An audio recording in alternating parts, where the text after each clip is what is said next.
Daqui a pouco, 96 minutos.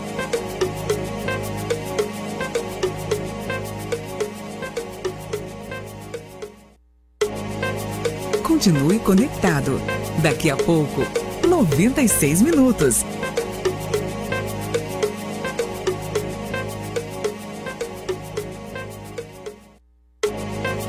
Continue conectado. Daqui a pouco, 96 minutos.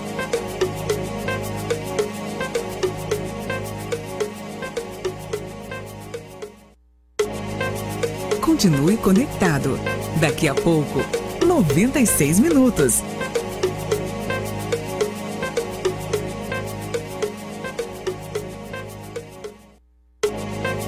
Continue conectado. Daqui a pouco, 96 minutos.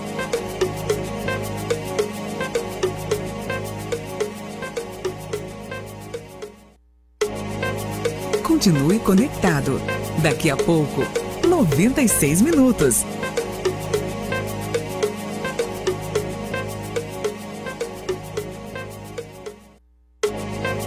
Continue conectado. Daqui a pouco, 96 minutos.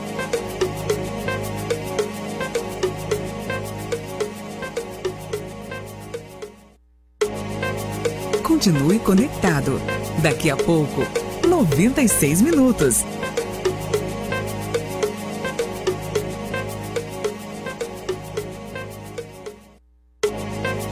Continue conectado. Daqui a pouco, 96 minutos.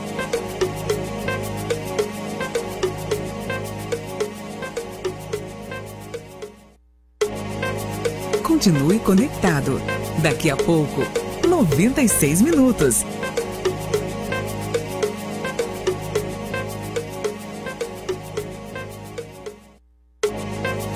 Continue conectado. Daqui a pouco, 96 minutos.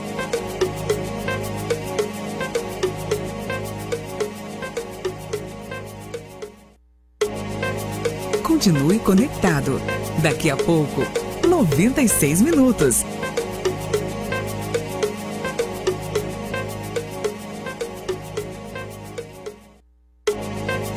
Continue conectado. Daqui a pouco, 96 minutos.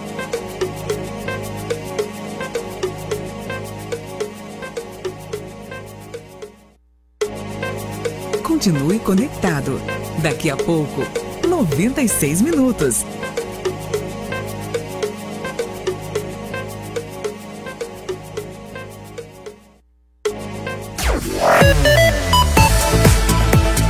A partir de agora, a 96 FM apresenta 96 minutos. Com Dinarte Assunção e Carol Reis. Apresentação: Silvio Henrique. Redação: Ciro Marques. Direção-geral: Enio Cinedino. 96 minutos.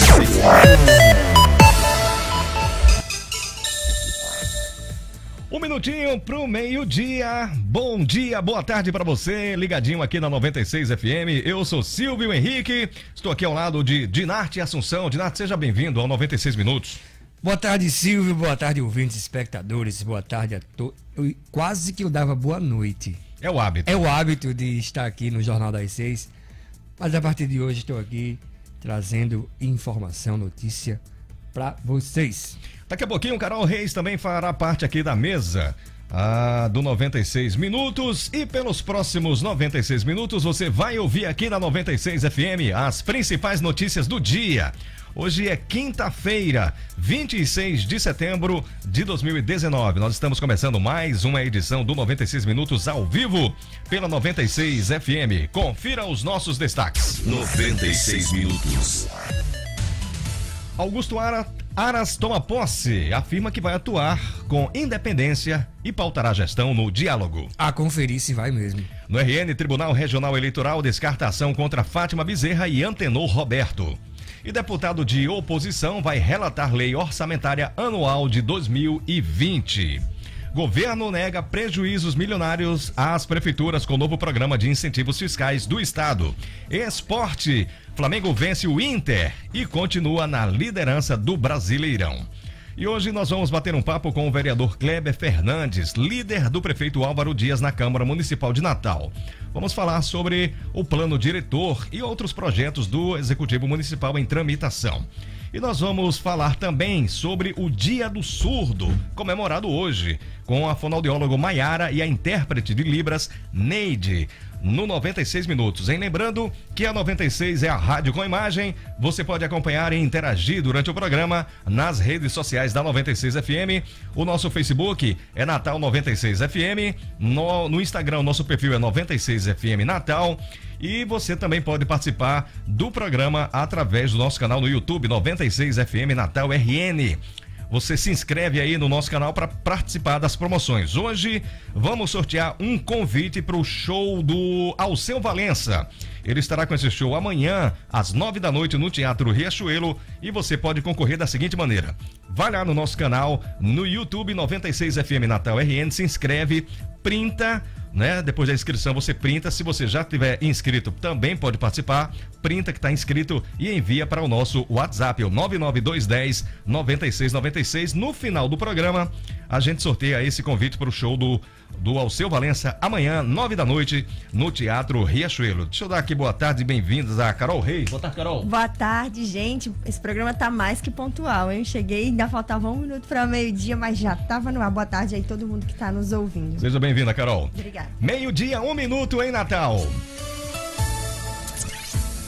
O novo Procurador-Geral da República, Augusto Aras, afirmou hoje, em seu discurso de posse, que atuará com independência e autonomia durante os 2 anos em que comandará o Ministério Público. Aras substitui aí a procuradora Raquel Dodge. Aras, que tomou posse em cerimônia no Palácio do Planalto, disse ainda que a nota forte da sua gestão será o diálogo. O novo Procurador-Geral da República afirmou que o Ministério Público que o Ministério Público, que será chefiado por ele, tem a missão de defender o Estado democrático de direito, as liberdades individuais e os valores que permeiam a Constituição Federal. Ele também afirmou que, nos limites de sua atribuição, a Procuradoria-Geral da República atuará de forma democrática para induzir políticas públicas econômicas, sociais e de defesa das minorias, respeitando sempre a dignidade da pessoa humana. Foi aí uma sabatina de pouco mais de 5 horas. Ele teve 68 votos a 10 e ele falou sobre esses... Não foi algo acirrado, né? Foi uma coisa mais tranquila, apesar da duração. Acho que um dos pontos que chamou a atenção foi quando ele foi interpelado com relação a um documento que ele assinou com relação aos juristas evangélicos, em que se dizia a favor da cura gay, algo nesse sentido. No entanto, ele tentou apaziguar e falou que não... Na verdade, ele falou que não sabia o conteúdo do documento que ele assinava. Algo que é preocupante. O Augusto Aras é engraçado porque ele representa um lado do MP que existiu até 88, quando a Constituição da República passou a definir aí os novos limites legais para o país. Até então, Silvio, Carol, Moniquinha, vou chamar muito você, viu? Até então, por exemplo, o membro do MP podia ser promotor e podia ser advogado. E quando veio a Constituição, eles puderam manter essa opção. Augusto Aras ainda é desse tempo em que membros do MP também podiam advogar. E tem um componente interessante, porque agora que ele está instituído, né, como chefe da PGR, ele tem a missão de pacificar o Ministério Público, porque os procuradores não vão com a cara dele, não gostam dele, porque ele não estava na lista tríplice. Além dele representar o que esse pessoal acha que é um atraso, né, ele não estava na lista tríplice. Então houve até um boicote lá no início, quando o presidente da República o indicou para a sabatina no Senado, de que procuradores iriam boicotar e não iriam aceitar eventuais cargos que ele viesse propor na nova gestão. Mas, em princípio, isso não está se configurando, até porque uma das que ele convidou é uma procuradora que lidera uma das principais da Lava Jato em São Paulo. Havia o temor, aí por isso que eu falei na escalada a conferir, que assim, em política o que vale o que é dito em público vale menos do que é dito em reservado. E ele teve 3 conversas com o presidente da República. Se ele prometeu alguma coisa ao presidente para que fosse conduzido ao posto de chefe do MP, eu espero que ele descumpra, porque o chefe do MP deve ter total independência.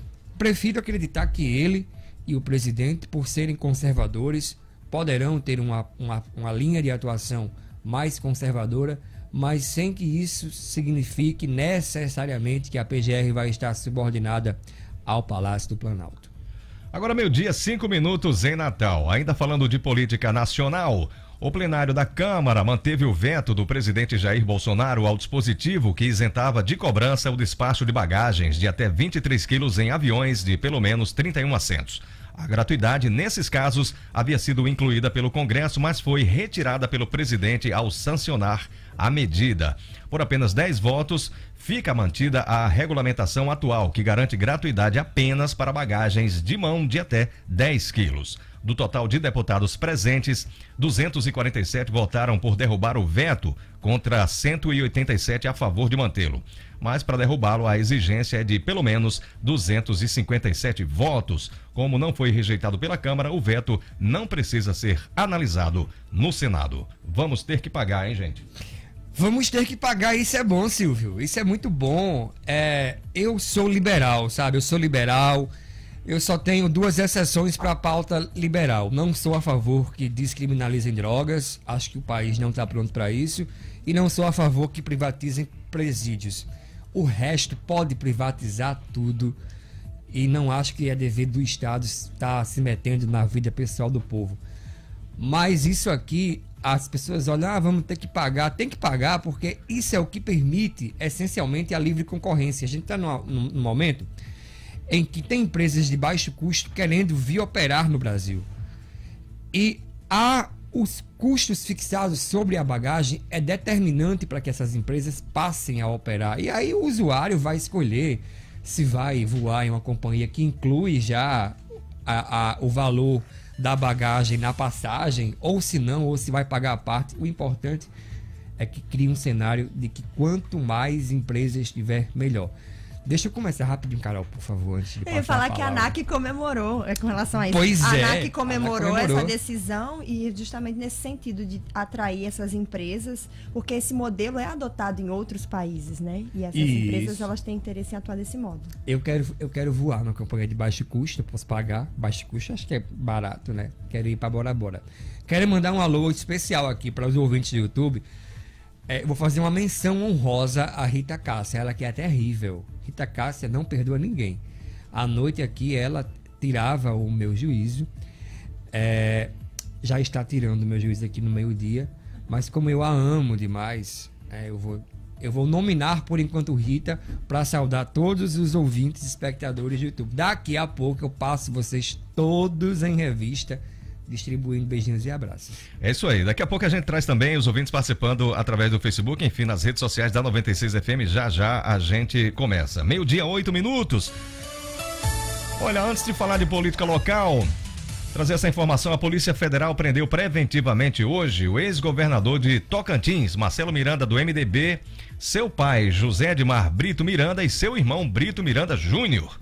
Eles são suspeitos de integrar uma organização criminosa que teria causado prejuízo de 300 milhões de reais aos cofres públicos. Entre os crimes investigados estão corrupção, fraude em licitação e desvio de recursos públicos. Miranda estava em Brasília, no apartamento funcional da mulher, a deputada Dulce Miranda, também do MDB. Ela não é investigada. Brito, que tem 85 anos, foi presa em Palmas, onde a PF também cumpre um mandado de busca e apreensão na casa do ex-governador. Brito Miranda Júnior estava em Santana do Araguaia, no Pará. As medidas foram autorizadas pela 4ª Vara Federal de Palmas, no Tocantins. Eu lembrei de uma piada que, em razão da minha vinda para a rádio, eu costumava no final da tarde ouvir o programa do Moção, e ele é muito escroto, né? E aí eu me lembrei agora de uma piada para esse caso aqui, que é assim: a PF não merece Palmas, merece o Tocantins inteiro para essa Boa. Só agora falando sério, tem um componente aqui ainda de aquela coisa do patrimonialismo, né? De se confundir público com o privado, de achar que quem está provisoriamente na tutela do Estado é dono dele. Aí essa ação da PF hoje, mais uma vez, desnuda esse tipo de coisa. 12h, 10 minutos em Natal. O Banco Central aumentou de 0,8% para 0,9% sua previsão para crescimento do Produto Interno Bruto, o PIB brasileiro, neste ano. A estimativa consta do relatório trimestral de inflação divulgado hoje. O PIB é a soma de todos os bens e serviços feitos no país, independentemente da nacionalidade de quem os produz, e serve para medir o comportamento da economia brasileira. Falar em economia, a indústria potiguar registrou crescimento menor. Quem traz os detalhes é nossa repórter Lia Pinheiro. A indústria potiguar registrou, em agosto, crescimento menor do que em julho. A informação foi divulgada pela Federação das Indústrias do Rio Grande do Norte em sondagem realizada no mês passado. Apesar de queda no número de empregados, a produção e os estoques de produtos finais aumentaram. Com isso, o resultado pode ser considerado positivo, pois foi levemente melhor do que o desejado pela indústria em geral. Porém, em setembro, a expectativa para os próximos 6 meses é menos otimista quanto à evolução da demanda e das compras de matérias-primas. A intenção de investimento também teve queda, de quase 8 pontos em comparação com agosto. No entanto, há uma previsão de crescimento na quantidade de empregos e estabilidade no número de produtos exportados. Lia Pinheiro para 96 FM. 12h, 11 minutos em Natal. Vamos lá começar com a participação dos nossos ouvintes através das redes sociais da 96 FM. Eu quero agradecer a todo mundo que já está enviando mensagens aqui, acompanhando e interagindo, né? Através do nosso Facebook. Se a minha internet ajudar aqui, chegou. Vamos lá. Agradecendo a Estelo Silva. Quem está com a gente também é José Haroldo. Obrigado, Zé Haroldo. Seja bem-vindo ao 96 Minutos. Armando Tavares, um abraço. José Maurício, Fernando Salomão, também interagindo aqui através do nosso Facebook. Muito obrigado pela participação. Fiquem à vontade aí para registrar aí. Aqui no YouTube, o Emanuel Costa, o Felipe Acioli, o George José Brazão do Nascimento, o Robson Regis, o Adalto. Primeiro eu vou falar os nomes, tá? Depois aí eu passo para os assuntos. O Tásio Marinho, o Adalto Trindade, o Antônio Felipe, o Rai Roberto, Emanuel Carvalho, Laís Rangel, Luan Breno, Felipe Acioli já foi, a Rita Cássia eu já mencionei, Maria de Socorro, João, mais quem? Vou mandar um alô aqui para Rafael Dionísio, Cleidiane Villanova, pessoal aqui acompanhando a gente também através das redes sociais. Silvano Divulgações, lá em Veracruz. Alô, pessoal do interior do estado, muito obrigado pela participação. Paulo Farias, também interagindo com a gente. Obrigado. E Dalécio Nascimento, aquele abraço carinhoso e obrigado pela participação. Olha, eu quero lembrar que tá bombando aqui a promoção, tá? Você também pode participar através do nosso canal no YouTube. Vai lá no nosso canal no YouTube, não é? 96 FM Natal RN, se inscreve, printa e envia aí para o nosso WhatsApp para concorrer a esse convite para o show do Alceu Valença amanhã. E aí eu vou resumir todos os assuntos aqui em uma seguinte perspectiva aqui pelo o debate que está no YouTube. Eu já fui chamado de bicha de direita. Eu já fui chamado de isentão de esquerda. Quando eu bato no PT, eu sou chamado de coxinha. Quando eu bato na direita, eu sou chamado de petralho. Então, assim, qual é a minha câmera? Eu não tenho medo de patrulha. Pode bater, papai aqui aguenta. 12h, 14 minutos em Natal. Vamos falar. Silvinho, Pois não, queria Carol. trazer aqui, que eu vi que não está na pauta, uma pesquisa Ibope que foi encomendada pela CNI, que foi publicada ontem, Presidente? que revela que 31% da população considera Jair Bolsonaro ótimo ou bom. Esse número era 32% em junho. E o número de pessoas que o veem como ruim ou péssimo chegou a 34%. No levantamento anterior era 32%. Foram entrevistadas 2.000 pessoas em 126 municípios entre os dias 16 e 22 de setembro. A margem de erro é de 2 pontos percentuais. Subiu, então? Na verdade, o número de pessoas que o consideram bom caiu 1%. Caiu 1%. Então, se caiu 1%, Tá na margem de erro, né? oscilou. Oscilou. O presidente da República, ele teve uma crise recentemente, pelo que a gente descobriu que se chama Gabinete do Ódio. É um gabinete instalado no 3º andar, próximo à sala dele, que é uma turma de 3 rapazes que cuidava das redes sociais para fomentar muita discórdia. E parece que ele começou a ouvir a ala mais dos militares, que é uma ala que tem miolo ali na cabeça, e aí passou a tomar algumas medidas um pouco mais centradas. E eu pude perceber isso quando ele discursou na ONU, tanto que eu comentei aqui no Jornal das 6 que o discurso do presidente da República na ONU tinha sido perfeito dentro do que ele representa, a coerência que foi o discurso do presidente, né? Assim, sem tom mimizento, sem tom infantil, que era muito quando um tom que ele adotava na hora de tratar algumas questões, e não foi isso que a gente viu lá na ONU. Olha, com relação ao discurso da ONU, a Fundação Getúlio Vargas, DAPP, ela monitorou as reações dos usuários no Twitter durante o discurso dele, e o resultado, ainda inédito, revela que 58% das reações foram negativas, 39% positivas e 2,7% neutras. Eles analisaram aí entre 8 e 12 horas, meio-dia, na terça-feira, para ver como é que estava esse termômetro nas redes sociais. Às vezes fervem. Agora, meio-dia, 16 minutos em Natal. Agradecendo a José Maurício, ao Marcelo e a Neto da Climalto também, Yuri Fernandes, todos interagindo no nosso Facebook. Muitíssimo obrigado pela participação. Olha, falar agora de política local. O deputado estadual Kelps Lima, do Solidariedade, sugeriu ontem que o governo do estado encaminhe à Assembleia Legislativa um projeto de lei instituindo o pagamento de uma diária operacional aos policiais militares convocados em seus dias de folga a participar como testemunhas em ações judiciais. O deputado explicou que em ações que tiverem como base crimes em que policiais prenderam bandidos, eles são sempre arrolados como testemunhas. Além disso, ontem também a Assembleia Legislativa definiu o relator do orçamento de 2020, né? Os detalhes quem traz é nossa repórter Beatriz Leão. Estamos sem? Então vamos seguindo. Não, dá para comentar. Vamos dá para lá, comentar então. essa questão do policial da diária operacional. Eu fico muito preocupado, assim, em nosso estado, recentemente a gente teve a publicação do Anuário da Segurança Pública, e inclusive o nosso Rio Grande do Norte foi um dos estados que não enviou dados para contabilizar com relação à saúde mental, né? Nossos policiais estão morrendo hoje mais por suicídio do que em confronto, apesar de nós não termos os dados sobre suicídio, porque simplesmente não existe monitoramento sobre esse tema dentro da polícia do Rio Grande do Norte.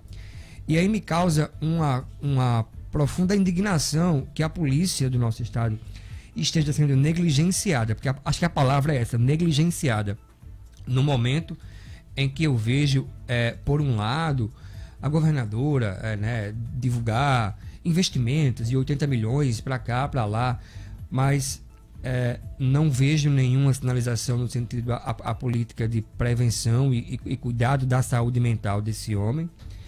Não vejo investimento no tocante a ter mais tropa, ter mais homens. A nossa polícia está envelhecida. Ah, mas é um concurso público de 1000 homens que vai chegar daqui a pouco.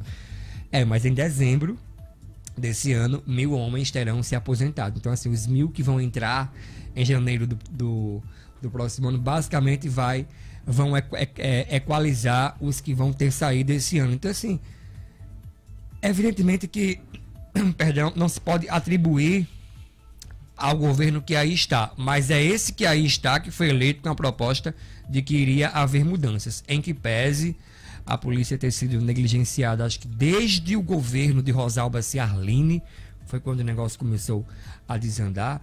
O que se vê até aqui é um tratamento reativo. A polícia do nosso estado não é tratada com o respeito que deveria ter. Falando nessa situação, polícia, segurança, não sei se vocês viram que o Ceará tem sofrido aí ataques nos últimos dias. Então, 7º dia consecutivo, né? Justamente, ataques a ônibus, aquela situação que a gente inclusive já passou por aqui. Então me chama a atenção que o quanto a nossa polícia está alerta, porque a gente sabe que essa questão de facções muitas vezes respinga nos estados vizinhos. Aliás, já há notícias de transferência de presos do Ceará para Mossoró. Mossoró é impressionante, Mossoró é muito abençoada, Afe Maria, Mossoró sempre é brindada com essas coisas. Quando acontece uma coisa ruim, lá como é o nome, Presidente Venceslau, que tem no interior de São Paulo, vamos transferir, vamos para Mossoró. Acontece algo no Comando Vermelho, no Rio, para Mossoró. Olha, nós temos agora essa matéria, não é? De que a Assembleia Legislativa definiu o relator do orçamento de 2020. Vamos lá, a matéria com Beatriz Leão. O deputado estadual Getúlio Rego, do Democratas, vai ser o relator da Lei Orçamentária Anual para o ano de 2020. A escolha de Getúlio Rego quebra uma sequência de deputados alinhados com o governo do estado, que vinha sendo escolhido para a função. Em 2018, por exemplo, o relator da lei orçamentária foi o então deputado Fernando Mineiro, que hoje é secretário da gestão de Fátima Bezerra. O projeto do Orçamento Geral para 2020 estima a receita em 12 bilhões e 838 milhões e as despesas em 13 bilhões e 836 milhões, ou seja, um rombo já previsto de quase R$1 bilhão. Beatriz Leão para 96 FM. Agora 12:21 em Natal. Olha, lembrando que essa promoção do convite para o show do Alceu Valença continua valendo e estamos aqui bombando, hein? Muita gente participando. O nosso muito obrigado a todo mundo que está enviando aí o print. É o seguinte, você vai lá no canal da 96 FM no YouTube, né? 96 FM Natal RN, se inscreve, printa e envia para o nosso WhatsApp, o 99210 9696. É um convite para esse showzaço do Alceu Valença, amanhã às 9 da noite no Teatro Riachuelo. Participe você também. Final do programa, a gente divulga o resultado. 12:22, em pronunciamento na sessão ordinária de ontem, na Assembleia Legislativa, o deputado José Dias, do PSDB, se colocou solidário aos municípios em relação ao protesto contra o decreto que criou o Programa de Estímulo ao Desenvolvimento Industrial do Rio Grande do Norte, o PROED, em 29 de julho último. O decreto concede isenção de impostos de até 95% para empresas que se instalarem ou se mantenham aqui no RN. Abre aspas. Sou solidário aos municípios. Eles estão em uma situação de absoluta penúria. O Estado é quem deve assistir aos municípios e não os municípios assistir ao Estado. Fecha aspas, declarou aí o parlamentar. Segundo José Dias, o secretário de Tributação negou que exista a intenção de revisar o decreto que criou o Programa de Estímulo ao Desenvolvimento Industrial do Rio Grande do Norte, o PROED, mas ele espera que a revisão ocorra para não punir os municípios em crise. Ontem, no 96 minutos, no Jornal das 6, nosso entrevistado foi o Cadu Xavier, o titular da tributação estadual, e ele falou sobre isso porque um dia antes, o deputado estadual, Dr. Bernardo, esteve também conosco e falou que esse programa foi copiado de Pernambuco, mas que o governo do estado só copiou a parte boa, que era assim, tirar mais dinheiro. E a parte ruim para o governo, que seria bom para os prefeitos, é que teria que ter havido compensação. Isso foi dito aqui na terça-feira por Dr. Bernardo. Aí ontem, Cadu Xavier disse que não foi bem assim. Não houve esse tipo de compensação lá em Pernambuco. Confirmou, por óbvio, que esse projeto foi copiado lá de Pernambuco, né? Ninguém copia o que não dá certo, só se copia o que dá certo. O Ctrl+C, Ctrl+V na internet, inclusive, funciona com isso. O que dá clique é o que é copiado. E em meio a isso tudo, Silvio e Carol, a Federação das Indústrias, que tem defendido o projeto, esse projeto que está posto aí pelo atual governo, enquanto os prefeitos estão esperneando porque falam que há perdas. Eu tenho a impressão de que o governo, ao ter decretado os termos desse texto na maneira em que foi feita, sem antecipar, sem conversar antecipadamente com os prefeitos sobre os impactos que isso iria gerar, acabou criando um desgaste desnecessário, porque é uma imagem muito simbólica. Eu comentei isso aqui, ver vários prefeitos se mobilizando no centro administrativo. Não são servidores da saúde, né, da educação, são prefeitos que estão saindo de suas cidades para protestar no centro administrativo. Isso é muito simbólico. É uma imagem que tem um poder de um uso político futuro muito grande. A campanha do próximo ano está batendo na porta. Imagina o que é você ter cento e tantos prefeitos se insurgindo contra a chefe do executivo estadual. E um governo que faz questão de dialogar com os servidores, que está o tempo todo de portas abertas e mantém esse diálogo. Sim. Com os prefeitos não age da mesma maneira, é de se estranhar. É contraditório, porque inclusive eu tenho percebido que o governo vem já com essas manias, se é que eu posso falar de mania, mas que tem perdido. E eu falo até pela Assembleia, onde ele tentou passar alguns projetos em regime de urgência. Regime de urgência é quando assim, dispensa-se a discussão, vai direto ao plenário e lá é votado. Lá tem alguma discussão e é votado, mas o papel das comissões temáticas é dispensado. E tentou e não conseguiu. Ou seja, nem a própria base estava dialogando. Os deputados meteram pés. Não, minha filha, aqui se quiser projeto vai tramitar nas comissões. E aí, parece que essa mania de querer meu jeito vai ser assim, foi fazer com os prefeitos. Mas de qualquer maneira, a governadora não recebeu os prefeitos e pediu alguns dias para ver qual o resultado prático desse projeto e tal. Isso aí não sinaliza algo positivo, minimamente, não? Silvio, eu tenho a impressão que é assim, ó, por exemplo, eu tenho um plano para chegar até esse microfone aqui, né? O meu objetivo é chegar no microfone. Carol está depois do microfone.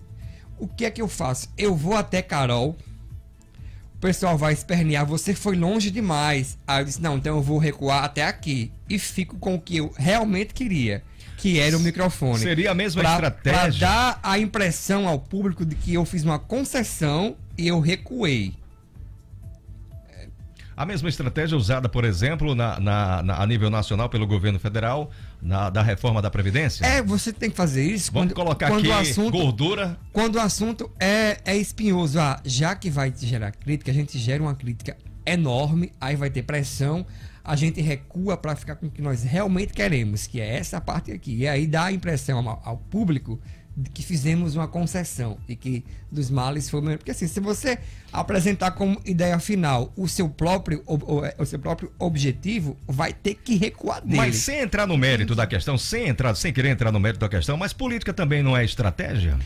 Evidentemente, política tem que ser estratégia. Agora sim, o que eu questiono aqui é se essa estratégia está correta. O que custava? Porque assim, o que custava ter costurado isso? A governadora, acho que em maio, ou foi em abril, reuniu um bocado de empresário e apresentou o PROED. Por que não podia ter feito o mesmo antecipadamente com os prefeitos? Eu me pergunto também se os prefeitos, que tem uma federação, tem um grupo que os reúne... A FEMURNE, né? Isso, se eles também não dormiram um pouco no ponto.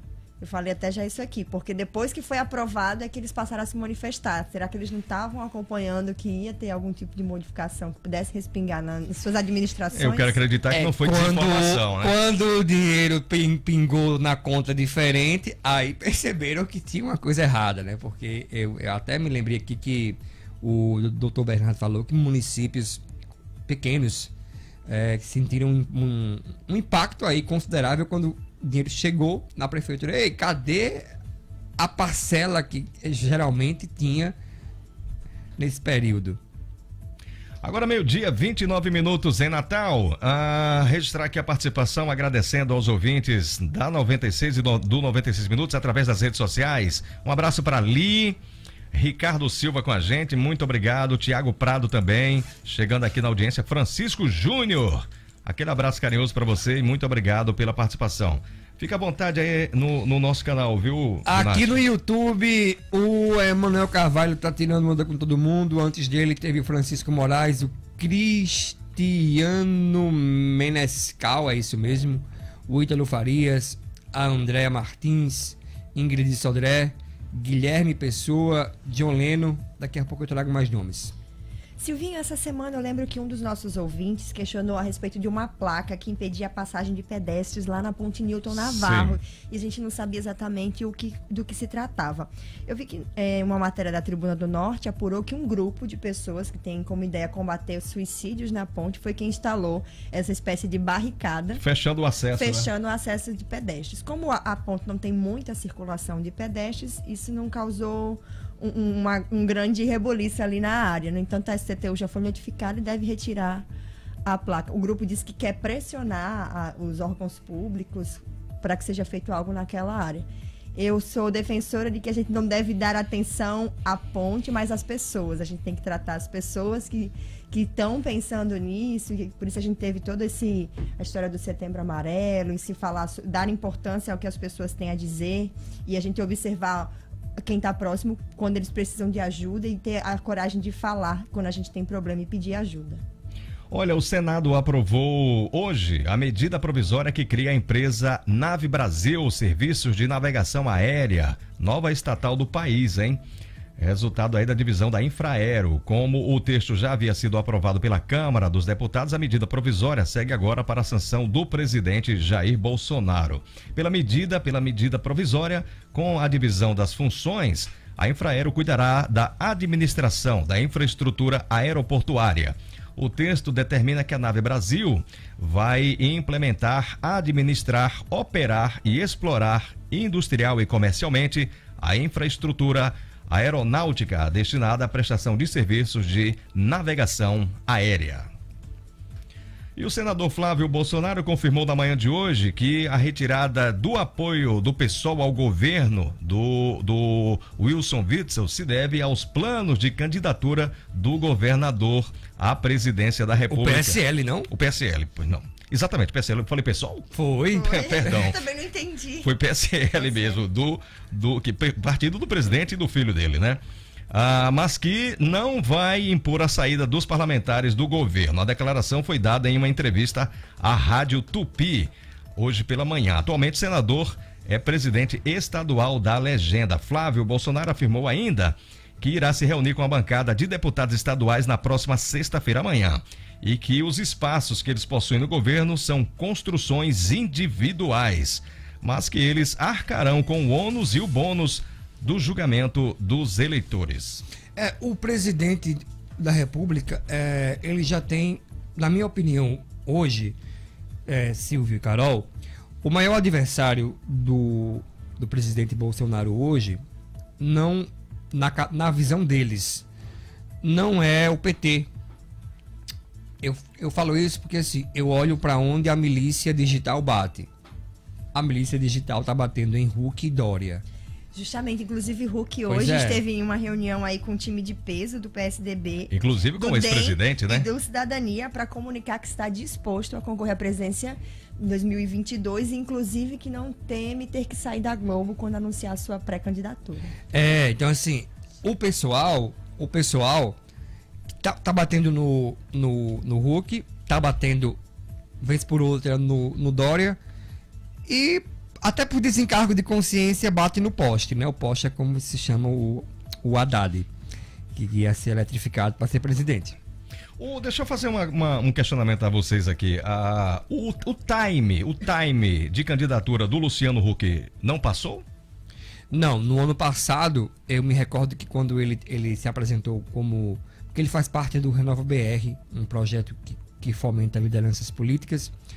E no ano passado ele ficou ali na indecisão, até a Globo chegou a dizer: meu filho, e aí, qual vai ser? Preciso que você desça do muro. E ele viu que naquele momento não havia condições suficientes para não bancar financeiramente, mas num contexto maior, peitar essa empreitada. Me parece que a avaliação dele foi correta, porque a eleição do ano passado foi plebiscitária, se ia ter PT ou não. Então assim, a única força que tinha condições de se apresentar como anti-PT era o presidente que está eleito. Porque, o maior assim, antagonista do que estava... Porque assim, o que se tinha não era uma chateação contra o PT, que se fosse uma chateação, Podia ter sido eleito o Alckmin, podia ter sido... Não, o que se tinha era um ranço. E quem encarnava o ranço, junto com tudo que já tinha passado. E aí tem que juntar com o fato de que, assim, a gente viu que houve uma subida em todo o país nos números de violência. O Bolsonaro tem o discurso de ser mais reativo com relação à criminalidade. Então, assim, ele estava no momento perfeito, ele representava tudo que esse anti-PT queria botar da boca para fora. Então, assim, se Huck tivesse ido, teria perdido com certeza. O momento agora é outro. Tô vendo aí que o centro começa a se posicionar. Eu vejo até isso pela autocrítica feita pelo MBL, que está começando a sair mais da direita e vir mais para o centro. E acho que esse movimento é bem interessante. Mas não deixa de perceber, por exemplo, que o PT continua com uma incapacidade de fazer uma autocrítica, né?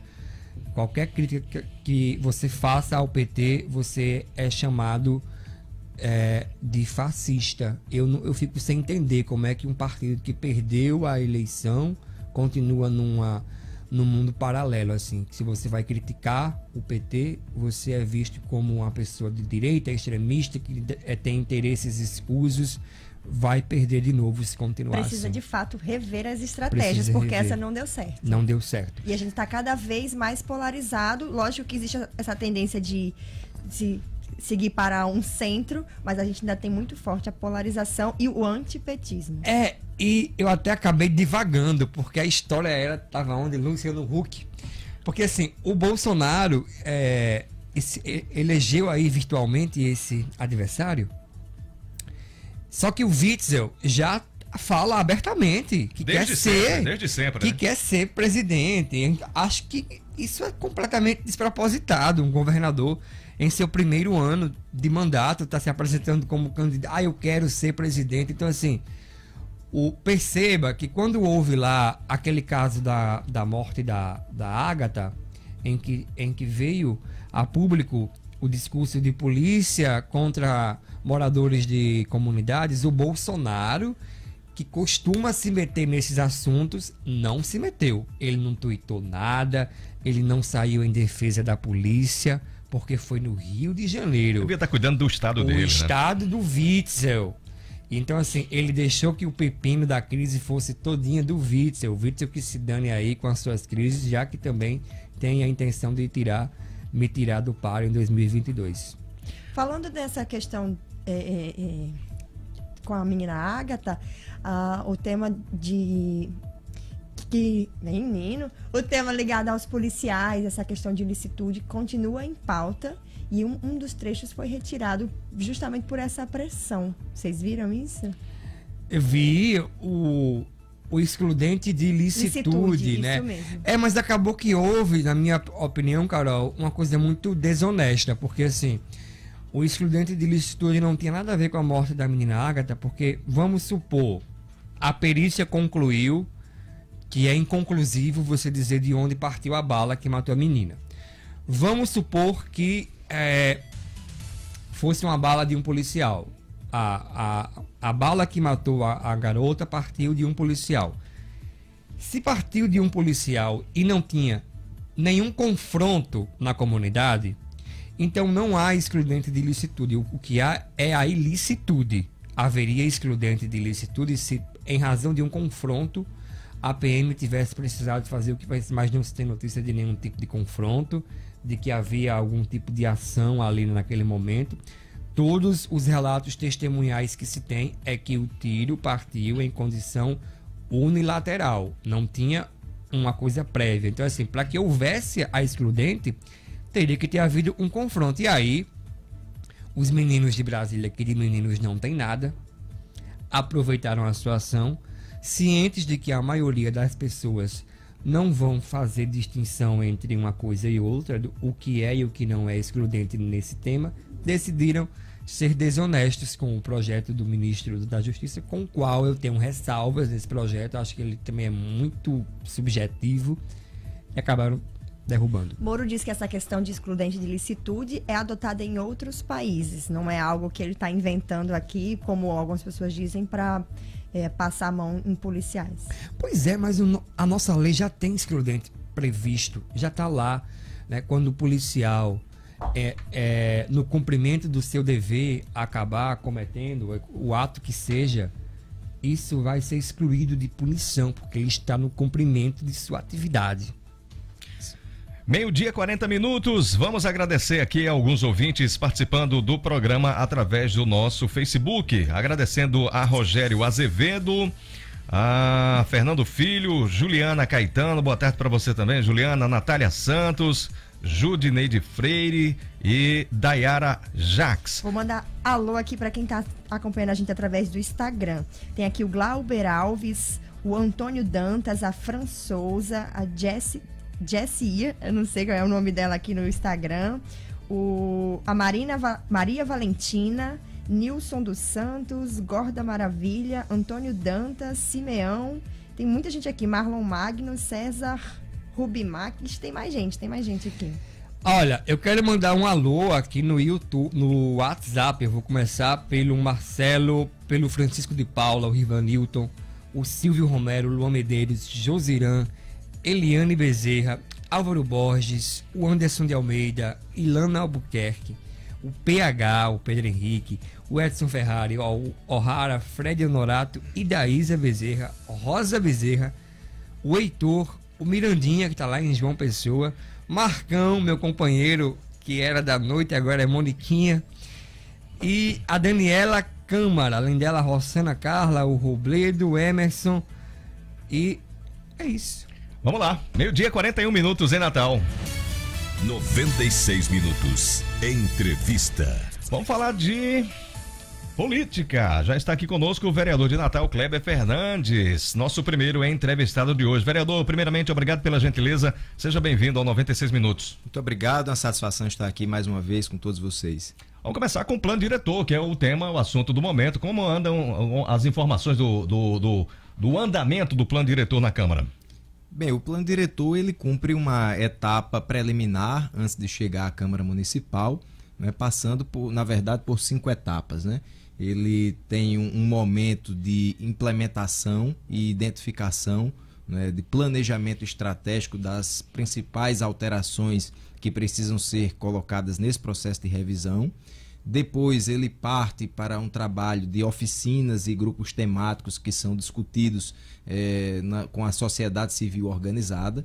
Inclusive, são 8 encontros realizados nas 4 regiões da cidade e também com segmentos específicos da sociedade, como, por exemplo, as instituições de ensino superior, que discutem, opinam e participam diretamente da construção dessa proposta que chegará à Câmara Municipal. O senhor tem acompanhado alguma dessas etapas? Sim, nós temos acompanhado, inclusive a Câmara Municipal promoveu um encontro, né, que foi inclusive liderado pelo prefeito da cidade, Álvaro Dias, que esteve acompanhado dos secretários, secretário da CEMURB, Daniel Nicolau, o Tiago Mesquita, que é o secretário adjunto que está coordenando esse trabalho de discussão, e foi meio que prestar contas, né, do andamento desse processo, nesses fóruns, nesses grupos de trabalho que antecedem a chegada à Câmara Municipal.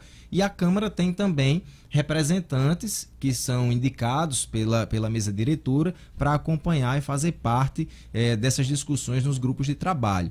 Então, a intenção clara dessas discussões, sobretudo do ponto de vista da gestão municipal, e até capitaneado pelo prefeito, que tem discutido isso com vários segmentos. Ele tem ido ao Tribunal de Justiça, tem ido ao Ministério Público, tem ido às instituições de ensino, foi à Câmara Municipal, até com a Arquidiocese de Natal ele já se reuniu. Então, a intenção é de promover uma modernização do plano diretor que garanta um desenvolvimento sustentável da cidade, né, preservando, obviamente, os aspectos ambientais, mas que essa preservação não signifique a estagnação da cidade sob o ponto de vista econômico e social.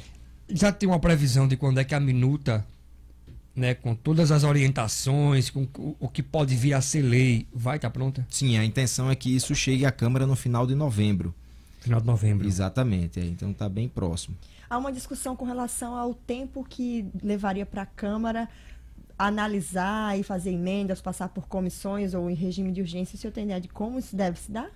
Olha, a intenção da Câmara Municipal é de se fazer um debate bastante propositivo e democrático.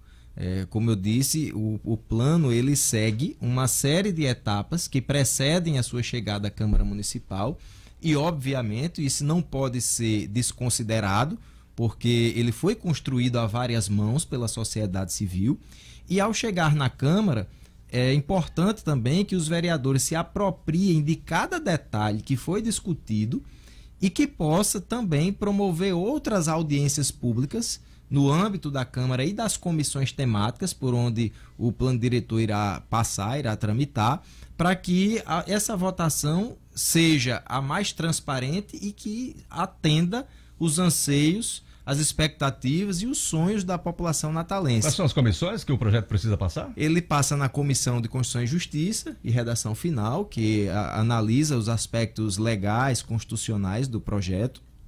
Ele passa na Comissão de Planejamento Urbano. Essa comissão ela abrange planejamento urbano, trânsito e transporte, né, mobilidade urbana também, e habitação.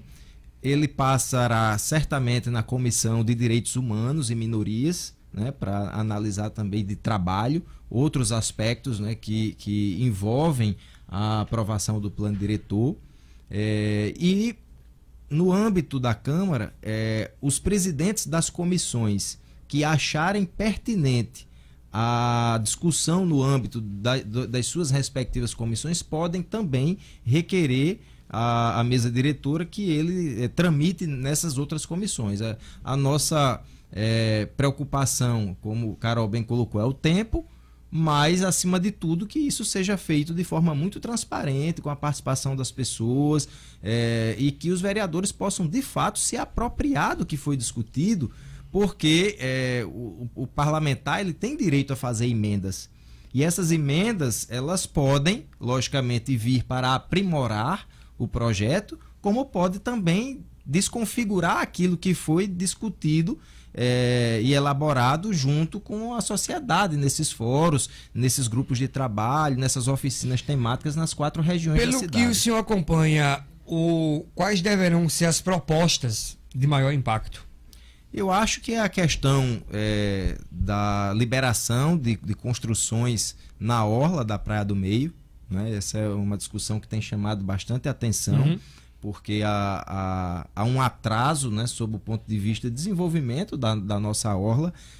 Da Ladeira do Sol à direita, a gente tem vários prédios, né, residenciais de alto padrão, e da Ladeira do Sol à esquerda, nós não temos infraestrutura na nossa orla marítima. Então isso termina afrontando diretamente o turismo, que é a nossa principal atividade econômica da cidade, e consequentemente a gente deixa de ter a oportunidade inclusive de geração de emprego e de renda para as pessoas que moram naquela região, que poderiam estar trabalhando nos hotéis, como camareira, como recepcionista, como gerente. Na semana passada, perdão, o titular adjunto da CEMURB, Daniel Nicolau, isso, ele esteve aqui conosco, e ele teve o cuidado de desmentir. Acho que a palavra que ele empregou foi desonestidade técnica, algo assim, porque havia uma montagem circulando nos grupos de WhatsApp de espigões aqui na praia de areia, na praia do Meio, né, espigões enormes fazendo sombra, né, e encobrindo toda a visão da praia. E aí ele perguntou, ele foi dizer assim, não, o que se propõe de verticalização é conciliar tudo, dá para manter, dá para preservar essa visão para que não fique apenas restrita aos prédios, dá para conciliar isso com o desenvolvimento. Vai ser dessa maneira mesmo que vai para o plano diretor? Eu pergunto isso porque até falei com ele, refaço a pergunta ao senhor. Recife está também fazendo a sua revisão, e o mote de Recife é minimizar os impactos causados pela verticalização na praia de Boa Viagem.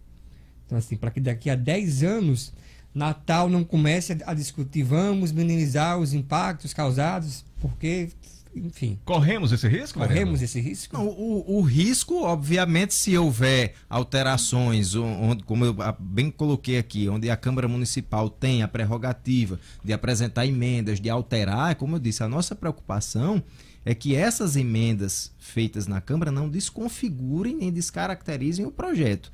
Mas a intenção, sobretudo, da gestão municipal, e aí eu falo não só como vereador, mas como líder do governo na Câmara, né? E tenho acompanhado essa discussão, é de que seja preservado ao máximo as questões ambientais, urbanísticas, de paisagem.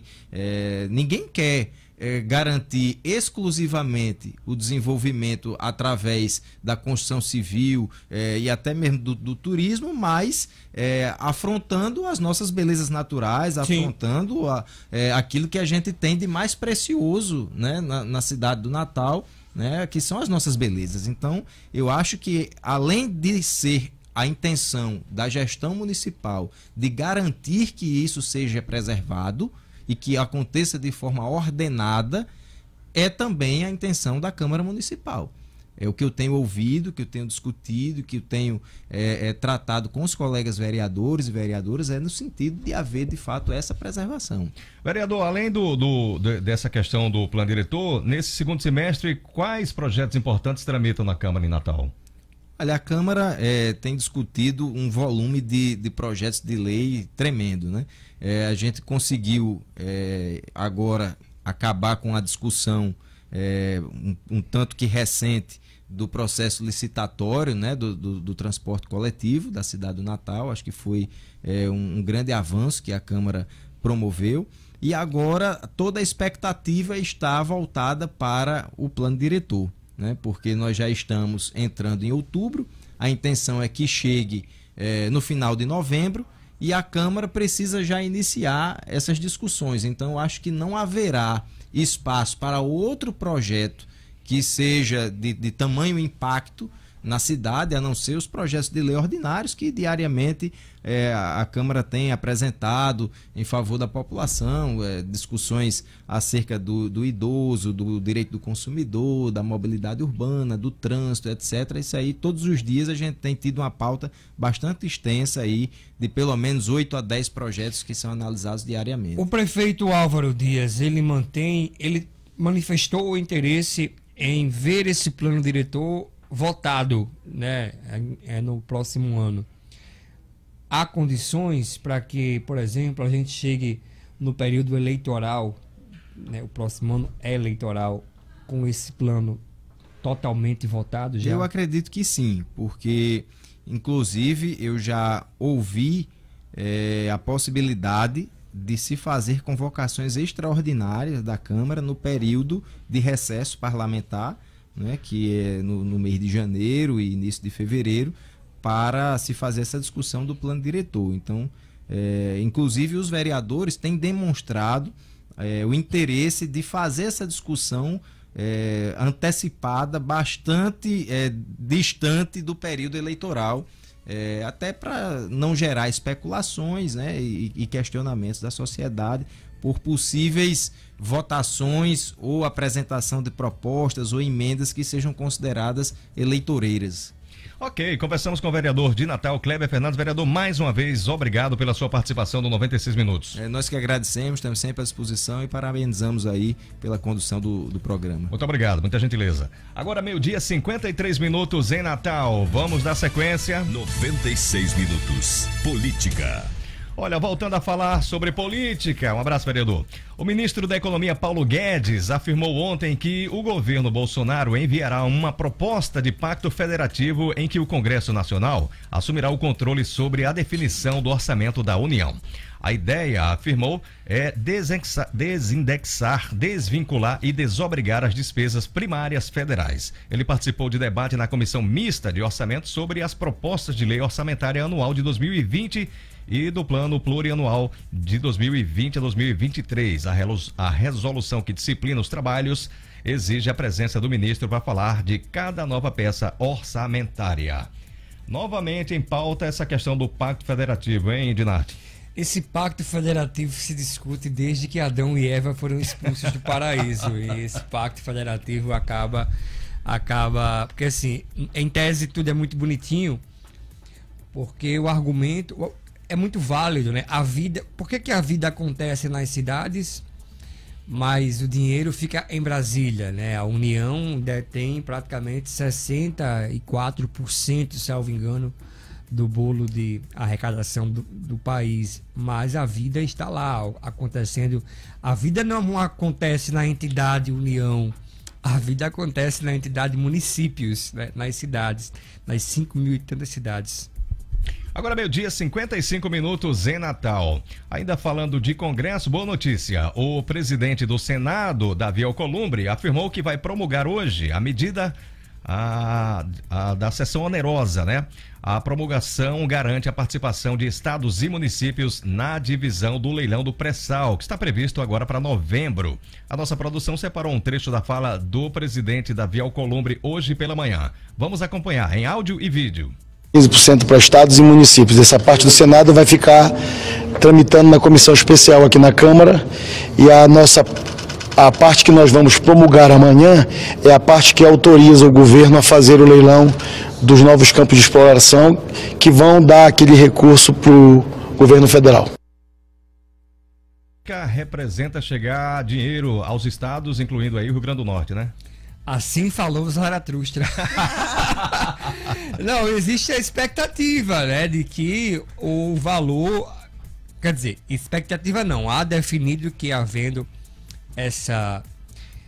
esse esquadrinhamento aí da sessão onerosa, os estados sejam beneficiados. Houve na reta final desse projeto emendas de estados produtores mais ligados ao pré-sal, como o Rio de Janeiro, para que eles fossem mais beneficiados. Apesar disso, o nosso Rio Grande do Norte tem uma estimativa, o Estado, o Executivo Estadual, de receber mais de 400 milhões de reais em receita a partir da sessão onerosa. Gente, mudando de assunto, mas ainda falando aqui de algo do nosso estado, não sei se vocês estão sabendo, começa hoje o Alto da Liberdade, é um espetáculo aí Mossoró? Bastante conhecido em Mossoró, ele vai acontecer na Estação das Artes Eliseu Ventania, um espaço que há 13 anos ainda não recebeu. Ele iniciou lá esse espetáculo e volta para lá. E o governo do estado também, aproveitando toda essa comemoração ligada a libertação dos escravos em Mossoró, que foi algo que aconteceu antes mesmo de acontecer no restante do país, transfere a partir de hoje a sede do governo para Mossoró. Uma coisa assim simbólica para dar... Inclusive, Carol, pegando um gancho, se vocês repararem, o Rio Grande do Norte não tem ex-governador.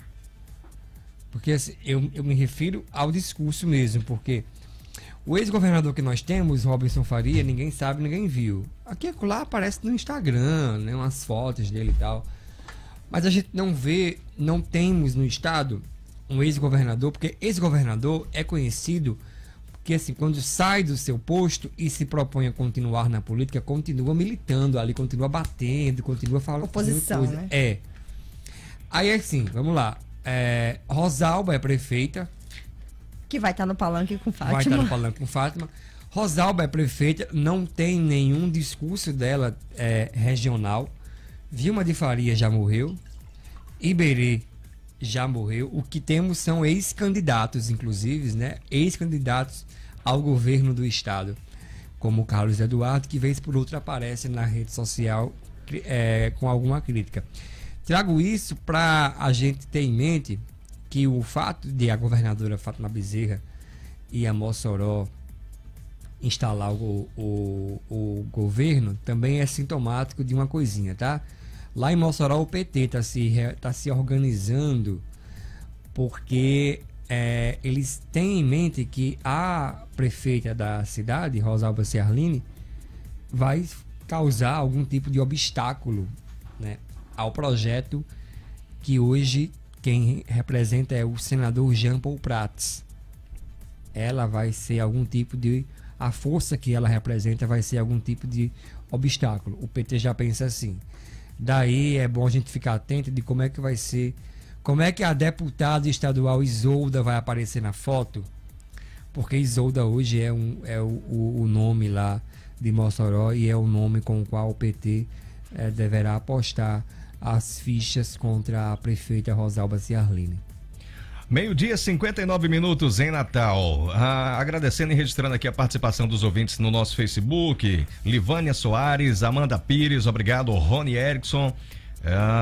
Tem um ouvinte aqui, Jonas Lopes, dizendo o seguinte: olha, avise aí que a UPA do Potengi está sem energia, deixando aqui em colapso o atendimento. Obrigado, Jonas. Um abraço para você e obrigado pela participação. 1:00 O governo... 96 minutos. O governo do Rio Grande do Norte... Vamos lá, o governo do Rio Grande do Norte solicitou mais informações do Ministério da Educação sobre o programa de implantação do modelo cívico-militar nas escolas, para confirmar se fará a adesão ao projeto. O prazo final estabelecido pelo governo federal para demonstrar interesse é até amanhã, sexta-feira. Mas caso o Estado não receba as respostas solicitadas, irá requisitar uma prorrogação dessa data limite. De acordo com a Secretaria de Educação, da Cultura e do Esporte e Lazer, o MEC enviou um memorando com um convite para que o Estado inclua 2 escolas da sua rede no projeto. Porém, a Secretaria solicitou ao Ministério informações sobre a estrutura político-pedagógica e a forma de gestão propostas e afirmou que o governo do Estado só irá confirmar a adoção do modelo após esclarecer estas questões. Eu prefiro que você, a não ser que Carol queira comentar, mas assim, tem algo aqui correlato da UFRN, segue aí e a gente faz um apanhado só. A UFRN, inclusive, também afirmou que não vai se posicionar oficialmente sobre sua adesão ou não ao programa Futurice do Ministério da Educação, até que este se torne um projeto de lei. O vice-reitor da instituição, professor Enio Ferreira de Miranda, informou que a UFRN está aguardando o desenvolvimento do projeto, enquanto realiza debates sobre o programa tanto no âmbito geral quanto nos centros acadêmicos. Quer começar? Olha, eu já ia dizer Enio pelo hábito, né? Silvio. Quando a UFR, ontem, inclusive, eu dei uma nota no meu blog, a UFRN tem um Instituto de Física, que inclusive, segundo o MEC, quer ser um modelo de organização social que é através das chamadas OS, que pode promover o Futurice, né, com a contratação, a captação de recursos. A UFRN precisará explicar qual é a lógica no mundo que permite, por exemplo, que o Metrópole Digital funcione lá dentro, se ela decidir recusar o projeto do Futurice. Porque o Metrópole Digital, basicamente, é um projeto grande que tem um diálogo com a iniciativa privada. E o Futurice se trata disso, basicamente. Diálogo com o setor privado. Existe uma coisa, um misticismo, né, muito grande de que alguns setores não devem dialogar. Por exemplo, né, a academia não pode se misturar com empresários. E isso não pode acontecer, gente. Não pode.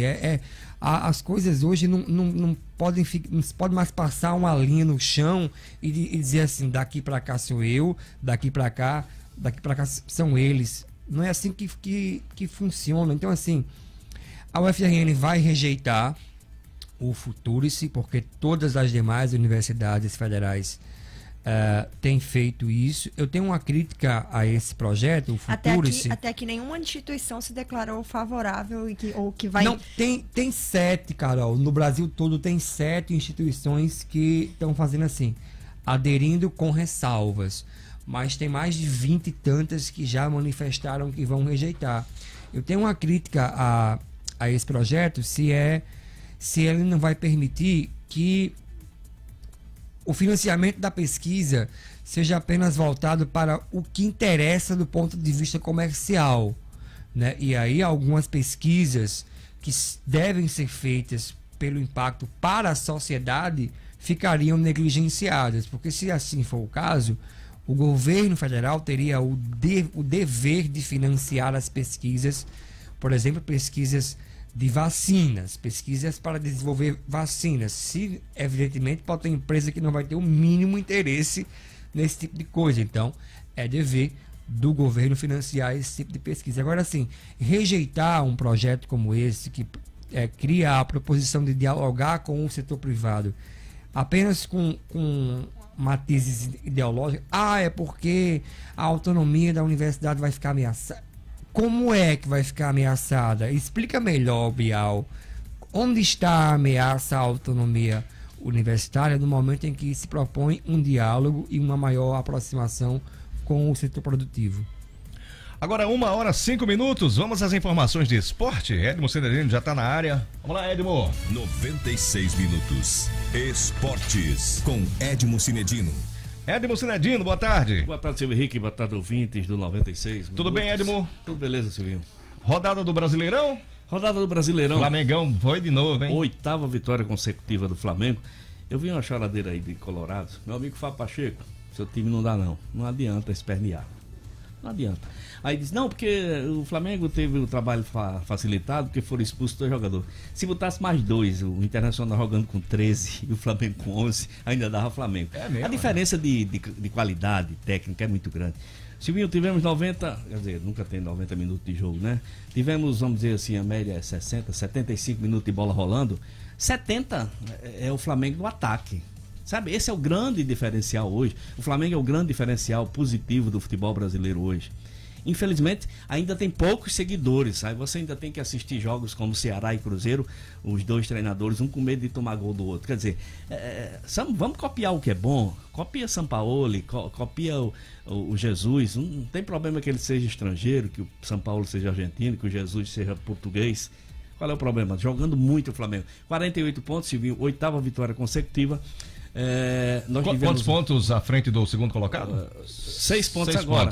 Mas o Palmeiras ainda joga hoje. Sim, a rodada não está encerrada. O Palmeiras joga contra o CSA e tem chance. O Ceni deixou o Cruzeiro?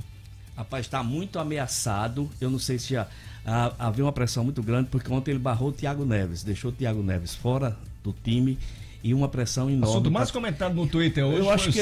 Eu acho que ele fez o certo. Já tem alguma confirmação de demissão? Não, pelo menos eu não vi nenhuma confirmação. Não, a última coisa que eu vi era que o Cruzeiro iria demitir. O Cruzeiro iria demitir. Agora, é interessante, quando o cara começa a fazer o certo, aí querem demitir o treinador. Por isso que não dá para... Ele quer continuar jogando com o Thiago Neves, desfilando em campo, aquela canhota dele, errando passe, chutando bola, achando que é Pelé, né? Não tem mais... O Cruzeiro joga com três meias. 3 meses que não recompõem, 3 meses que não marcam. Como é que vai jogar? Como é que vai competir? Como é que vai... Os outros times é 85% de preparo físico, todo mundo correndo, todo mundo voltando. Não dá mais. A não ser que você tenha uns 2 ou 3 Pelés no time, aí você pode deixá-los sem fazer nada, porque quando você der a bola para ele, eles resolvem. Edmo, eu ia falar, ontem não deu pro Corinthians na Copa Sul-Americana. O Corinthians... Foi empate, foi, Edmo? O Corinthians não fez foi empate. O Corinthians não fez o dever de casa, né? Perdeu no primeiro na jogo, né? 2-0. Teria que vencer por 2 gols de diferença lá e fazer até 3 gols, não conseguiu. Começou, estava vencendo 2-1, cedeu empate, não deu mais, se despede. Hoje o Galo precisa vencer de 1-0 o Colo da Argentina para seguir, para ser o finalista contra o Independente Del Valle, que foi o time que eliminou o Corinthians. Ainda de brasileiro, ontem nós tivemos o Botafogo perdendo para o Bahia de 2-0, o Bahia continua fazendo uma boa campanha. Nós tivemos Ceará e Cruzeiro 0-0. Outro jogo que eu estou esquecido aqui, meu Deus, quem foi ontem? Agora deu um branco. Edmo. Internacional, Flamengo e por enquanto é só. A Libertadores está parada? Semana que vem. Semana que vem. Primeira partida, semana que vem, Grêmio e Flamengo. Um jogo que vai parar o Brasil, né? Esse talvez seja, pelo menos na minha expectativa, vai ser um dos maiores jogos dessa temporada, porque são 2 times que jogam para frente, são 2 times de qualidade técnica parecida, qualidade técnica, e de treinadores que, por incrível que, apesar do bufão que é Renato Gaúcho, apesar da sua arrogância, mas é um cara que também joga para frente, é um cara que joga para cima. Então eu acho que realmente ele vai ser um jogo todo mundo parar para assistir, viu? É verdade. Edmo, hoje é quinta-feira. Quinta-feira, hoje tem samba. Hoje tem samba lá em Nazaré. Aliás, um abraço carinhoso aí pros meninos do Batuque de um Povo, né? Eu encontrei com o Hildo lá, rapaz, me deu um abraço danado, grande Hildo. Hildo do Pandeiro. Hildo do Pandeiro. Então tem show hoje, nós estaremos lá nesse vinho. Se Deus quiser. No samba. Hoje tem também uma programação lá no Sindicato dos Bancários. Acho que é Clara Menezes cantando. À noite? Começa às 7 horas, Silvio. Aqui na Deodoro? Aqui na Deodoro. Eu vou até ver aqui, Silvio, para dar o recado certinho. Deixa eu ver aqui com meu amigo João.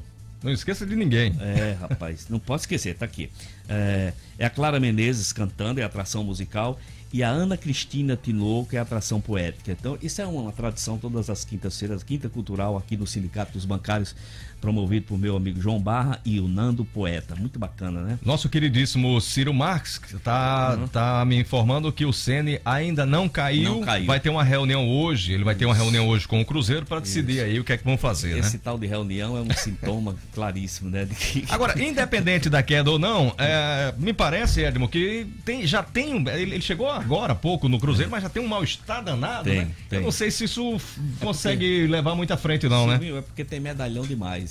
E aí você tem aquela história aqui dos bicudos não se beijam. O Rogério Ceni é outro medalhão, né? É outro cara que também se acha o dono, o rei da cocada. Que bobagem, né? Que bobagem. Pra que isso, né? Mas ele fez um trabalho tão legal no Fortaleza, Sim. Porque no Fortaleza todo mundo seguia o que ele mandava. E o que ele mandava era o certo. Cuidou bem das bases, cuidou bem da formação do time. Aí o Cruzeiro é diferente. O Cruzeiro chegou a ter um bocado de medalhão lá, é complicado você trabalhar. Pode se fazer também, é difícil, né? Vai ter dois lados aí chocando toda hora. Eu acho que o Cruzeiro precisa de mudanças profundas do time e no jeito de jogar. Agora, se a saída do Rogério Ceni vai resolver esse problema, eu não sei. Ok, Edmo, obrigado, querido. Valeu, Silvinho, um grande abraço para você, um abraço a todos os nossos ouvintes, até amanhã. Obrigado, Edmo Cinedino. 1h11, a gente teria Sérgio aí na linha? Daqui a pouco a gente vai tentar a Sérgio Costa com informações de polícia. Vamos seguindo aqui com 96 minutos. 1h11. Olha, o abastecimento de água na Zona Norte de Natal está com redução de 50% devido a um problema técnico na bomba de captação da Lagoa de Extremóis. A informação foi confirmada pela CAERN. De acordo com a Companhia de Águas e Esgotos do RN, a bomba será substituída pela reserva hoje e o abastecimento será restabelecido. Após essa substituição, o prazo de normalização de toda a Zona Norte será de 48 horas, observando as partes mais altas. A recomendação da companhia é que a população racione água durante esse período, evitando maiores transtornos. Falta de água é um problemão. 1h12, o Rio Grande do Norte é o estado mais atingido pelas manchas de óleo que tem aparecido em praias do Nordeste desde o início de setembro. De acordo com o Instituto Brasileiro de Meio Ambiente, o IBAMA, as manchas já apareceram em 41 locais de 11 municípios potiguares.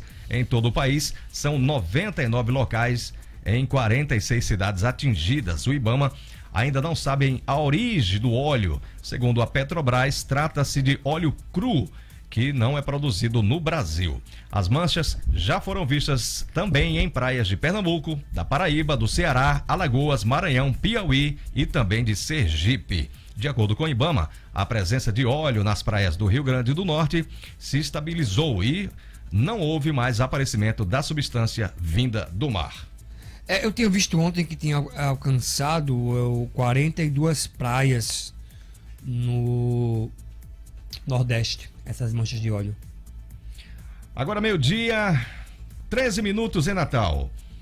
Olha só, começou mais uma campanha do Setembro Dourado, em uma iniciativa que tem o apoio da Prefeitura do Natal e que tem o objetivo de alertar a todos sobre os riscos do câncer infanto-juvenil. Afinal de contas, um diagnóstico precoce ainda é a melhor forma de combater esse mal. Por isso, fique atento a esses sintomas e procure um médico caso apareça alguns deles. Vamos lá: palidez, dor óssea e hematomas ou sangramento pelo corpo, caroços ou inchaços, especialmente se forem indolores e não acompanhados de febre, perda de peso inexplicada, febre e suor noturno, além de tosse persistente ou falta de ar e inchaço abdominal. Setembro Dourado, a prevenção ainda é a melhor solução. Uma campanha da Prefeitura do Natal. 96 minutos. Vamos registrar aqui a participação dos nossos ouvintes através das redes sociais da 96 FM. agradecendo aqui a participação de todo mundo. Vamos ao nosso Facebook. E eu quero lembrar que daqui a pouco, no finalzinho do programa, a gente vai trazer o resultado da promoção, tá? Theo, Anderson Fraga, muito obrigado. Dilma Xavier, obrigado pela participação. Também da Luciana, interagindo sempre com a gente. Aquele abraço carinhoso. 1h14. Não conseguimos, Sérgio? Então vamos à nossa entrevista, vamos lá. 96 minutos. Entrevista. Convidar aqui as nossas entrevistadas a sentarem à mesa aqui.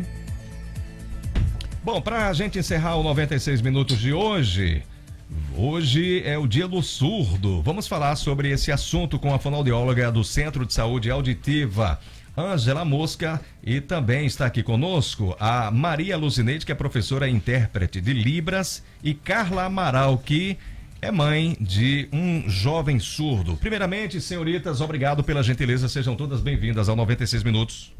A gente que agradece. Como está sendo comemorado? Exatamente hoje o dia? Como está sendo comemorado? Então, celebrado, qual é a expressão mais correta nesse momento? É celebrado, na verdade. Então, boa tarde a todos. Então, sou conhecida na comunidade surda como Neide Varela, né, ou Neide Libras, não sei por que me chamam assim, mas enfim. Então, hoje está sendo comemorado o Dia Nacional do Surdo. Então, durante todo o trajeto desse mês é voltado à comunidade surda. Então, hoje está tendo um evento às 14 horas, daqui a pouco estará começando lá na Praça 7 de Setembro, ali perto do Palácio José Augusto. Então lá tá todas as entidades que trabalham diretamente com os surdos. Praça 7 de Setembro, essa aqui, da em frente à Assembleia, ali, né? Assembleia do Tribunal de Justiça, né? Ali, né? Exatamente, perto da Prefeitura. Então todas as entidades que trabalham diretamente com a pessoa surda, as crianças surdas, tipo o CAIS, a ASNAT, que é a Associação dos Surdos de Natal, o SUVAG, que é um centro de reabilitação auditiva, as escolas, a UFRN e as escolas que trabalham diretamente com os surdos estão todos mobilizados para relembrar essa história de conquistas, de lutas, e também debater sobre essa visão, uma visão voltada à acessibilidade para a educação dos surdos. Surdez tem tratamento, algum tipo de tratamento, um acompanhamento? Como é que é essa questão? Sim, a surdez tem um tratamento, precisa primeiro ser diagnosticado, né? E o tratamento ele é variável, dependendo da causa, do tipo, do grau da perda. O paciente pode nem usar aparelho, ele pode usar o dispositivo, o aparelho auditivo, ele pode ser candidato a outros tratamentos implantáveis, o implante coclear, o barra e outros. Quais são as causas mais comuns da surdez? Variável, né? Às vezes são causas idiopáticas, às vezes causas perinatais, né? Muitas vezes a criança ela já nasce com a surdez, às vezes ela se instala, né? A presbiacusia é outra, que é o envelhecimento da audição, né? Se instala, é variável por volta dos 50 anos, às vezes menos, né? Então, é variável. E falando de acessibilidade, essa questão de educação, existem escolas específicas em Natal para esse público, ou as escolas já estão trabalhando em atender também os surdos? Na verdade, escola bilíngue nós não temos, né? A primeira escola bilíngue, voltada diretamente para a educação de surdos, é no Rio de Janeiro. E temos mais 4 escolas bilíngue espalhadas pelo Brasil. Mas aqui em Natal nós não temos, no Rio Grande do Norte nós não temos. Temos o CAIS, que é um centro de apoio às pessoas com surdez, e também funciona cursos de capacitação para professores que trabalham com surdos nas redes públicas do RN. Os então, pais também, os pais também, né? Os pais diretamente com a família. Então, o CAIS ele trabalha como se fosse uma espécie de AEE, que é apoio a crianças especiais, no caso surda, a contraturno. Tipo, a criança estuda pela manhã e tem esse atendimento 2 vezes por semana à tarde. Como é que é a questão ainda do preconceito? Bem, como mãe, boa tarde, primeiramente. Dizer que não existe é mentira, né? É um faz de conta. ainda é muito forte. Eu vejo que há um problema muito grande, porque as pessoas minimizam o problema da surdez, né? Quando você fala, minha filha tem uma deficiência, o que é que ela tem? Ela é deficiente auditiva. É só surda. Como se fosse uma coisa pequena e que não causasse de menor impacto, importância, de né? menor importância, que não causasse impacto nas relações, né? Na escola, e enfim. E que tem um peso absurdo.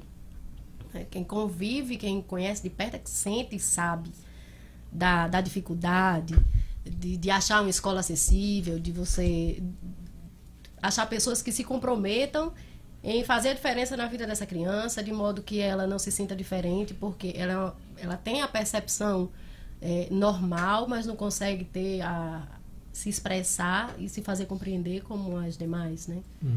Então, e tem uma linguagem específica, né? É uma língua, não é uma linguagem, é uma língua, né? Era assim, rapidinho, antes de você avançar sobre a linguagem, eu perguntei isso pela questão do bullying, né? Assim, isso hoje ainda é muito presente? Ou... Ainda existe. Assim, no caso da minha filha especificamente, ela é implantada desde os 2 anos de idade. Então a gente vem ali tentando dioturnamente fazer com que ela tente de alguma forma desenvolver essa linguagem em terapias e de várias formas. E aí ela está nesse processo que ela não tem a linguagem estabelecida como a gente, né? Mas também não tem o domínio da Libras. Ela está ali um pouquinho de um pouquinho de outro, ela está transitando entre um e outro. Mas tem uma maneira muito pessoal dela de falar, né? Já que ela ouve através do implante coclear, mas ela não consegue falar como a gente. Então ela fala de maneira peculiar, do jeito dela. E aí o que acontece na escola? Os amiguinhos meio que imitam. E isso irrita profundamente, né? Assim, quando ela percebe que há uma imitação na tentativa de entender o que ela está falando, tudo bem. Mas quando ela percebe que aquilo ali é meio que fazendo graça, e que cá para nós, na grande maioria das vezes isso irrita profundamente. E a mãe, como é que fica com a situação? Fica com vontade de... O coração da mãe não fica partido, não, quando ela chega em casa? Mas assim, a luta é justamente essa, é fazer com que os amigos, com que a escola, com que as pessoas tenham um olhar acolhedor e de modo que se sensibilize e que tente dar a condição de igualdade, né? Neide, você que é professora? Sim. Fale um pouco sobre. Bom, respondendo também um pouco da pergunta dele, para os surdos, a educação é muito especial. Uma certa vez alguém me perguntou por que essa atenção especial para o surdo e não para o deficiente visual, deficiente físico. E eu disse, simples, todos falam português, mas o surdo ele precisa de uma língua mãe, a primeira língua, para ser alfabetizado. Se nós percebemos, nós aprendemos através do som. A nossa língua ela é auditiva, o português é auditiva. Começar pelo fonema, que são sons. Então, como é que o surdo vai saber, faça bola? Ele não vai saber que o bó é um B e um O, porque ele não tem esse domínio do som. Então, no caso do surdo, todas as atividades não é através da alfabetização, e sim do letramento. Então, é realmente um aprendizado bem detalhado, bem específico, e que dura anos. É uma vida de alfabetização. Um surdo adulto na universidade, ele ainda está aprendendo o português. Nós sabemos que o nosso português é muito difícil. E para uma criança que não ouve, é muito mais difícil. Então, as escolas... todo o sistema público estão se adaptando a essa realidade. É tanto que até mesmo as pessoas mais mestradas, mais doutoradas do mundo dizem linguagem de sinais, surdo-mudo, não é? Associam a surdez com a mudez. E mudez é uma coisa totalmente que não é o caso do surdo. Então, essa ideia de que todo surdo é mudo é errônea, como linguagem de sinais. Né? Não é linguagem, é uma língua, porque ela tem uma estrutura gramatical igual a toda e qualquer outra língua. E os lugares públicos, eles já estão aptos a atender, por exemplo, pessoas surdas? Então, algumas instituições estão se adaptando adaptando. Não há algum tipo de legislação que obrigue? Já temos uma lei que oficializa Libras como primeira língua do surdo e segunda língua para nós, que somos ditos falantes, né, ouvintes. É a Lei 10.436 de 2002. Porém, para que ela seja oficialmente a nossa segunda língua, ela precisa ter um documento que tenha as duas línguas registradas. E essa é uma das lutas que os surdos estão tentando, que ela seja realmente oficializada. Então, o evento para celebrar o Dia do Surdo é hoje. Vamos trazer para a gente compartilhar com os nossos ouvintes mais informações. É hoje à tarde. A partir das 14 horas, da Praça 7 de Setembro, de frente ao Palácio José Augusto, ali perto da Prefeitura. Deixa eu fazer mais uma pergunta. Quem tem interesse em aprender a Libras, onde deve ir? Eu vejo sempre que tem acho que é uma associação ali, justamente perto da Praça 7 de Setembro. De repente eu passo e tem uma movimentação grande de pessoas que parecem empolgadas, mas há um silêncio, mas todas se movimentando, justamente conversando em Libras. Uma língua muito linda, cativante. As pessoas podem ir aonde para aprender? Então, temos a ASNAT, que ela oferece cursos de Libras, básico 1, 2, 3, avançado, cursos de intérprete também. Temos o CAS, que é o Centro de Atendimento ao Surdo, que também serve como curso de capacitação para os profissionais, professores da rede pública, pais e quem for interessado em aprender, que é gratuito também. E oferece todo o curso, tipo básico 1, 2, 3, intermediário avançado. Agora, o SUVAG, ele só oferece esse curso para os pais e profissionais do centro, da instituição. Mas, assim, hoje as faculdades em si, elas estão investindo muito nessa área. Neide, algumas empresas aqui em Natal, eu já observei, por exemplo, o Supermercado Nordestão, abrindo espaço, né, para quem é surdo trabalhar e tal. Mas qual é a sua opinião? Ainda é muito incipiente esse espaço para quem tem esse problema nas empresas aqui em Natal? É, sim. Principalmente pela comunicação, né? Então, assim, eu sempre digo que inclusão é muito mais vai mais além do que você pegar um profissional e colocar ali. Porque aí ele está se adaptando à realidade dos ouvintes e não os ouvintes se adaptando à realidade dele. Então, seria interessante que antes de colocar esse profissional surdo, os profissionais em si também aprendessem a língua de sinais. Maravilha. Bom, conversamos aqui com esse pessoal tão envolvido nessa questão, né, de surdo. Hoje comemora-se o Dia do Surdo. A gente gostaria de agradecer a Maria Luzineide, que é professora e intérprete de Libra, Carla Amaral e também a fonoaudióloga Ângela Mosca pela participação aqui no programa. Gente, muito obrigado, viu, pela gentileza. Pois não. E quem quiser seguir o Centro SUVAG no Instagram é @SUVAGRN. SUVAG escreve-se S-O-V-A-G. Isso. Maravilha. Obrigado mais uma vez pela participação. Obrigado a vocês. Obrigada, nós que agradecemos. Obrigado. Obrigada. A gente encerra o programa com informações, com um vídeo aqui da nossa queridíssima repórter Andriele Torres sobre as estreias nos cinemas em Natal hoje.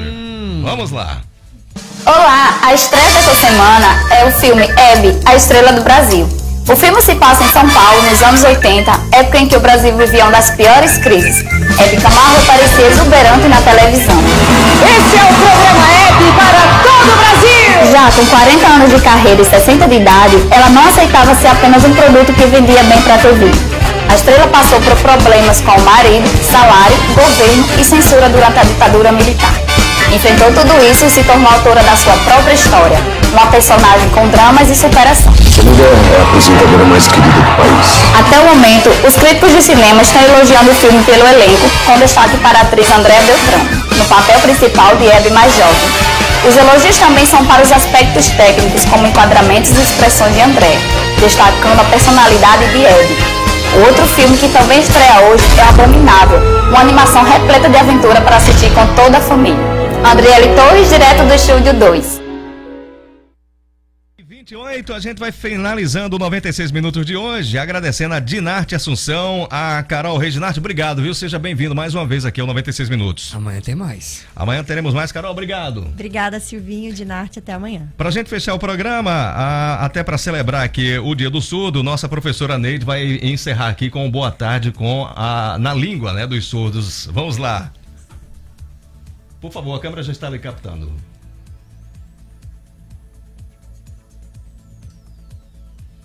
Boa tarde, gente. Até amanhã. Boa tarde.